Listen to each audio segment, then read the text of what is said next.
গোপু হাউসে পরিবারের সকলকে জয় গোপাল, রাধে রাধে। কোথায় এসেছি দেখো, হ্যাঁ দক্ষিণেশ্বর মন্দির। এখানে নালিকুলে হয়েছে দক্ষিণেশ্বর মন্দির। মন্দিরটা এখন বন্ধ আছে।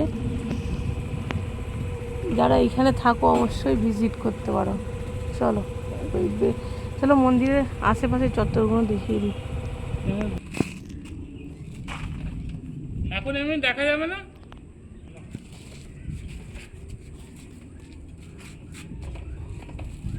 বৃষ্টি জুতো পরে উঠতে নিস না।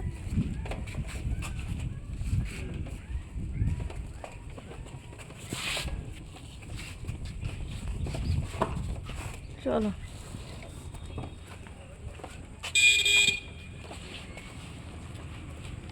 চলো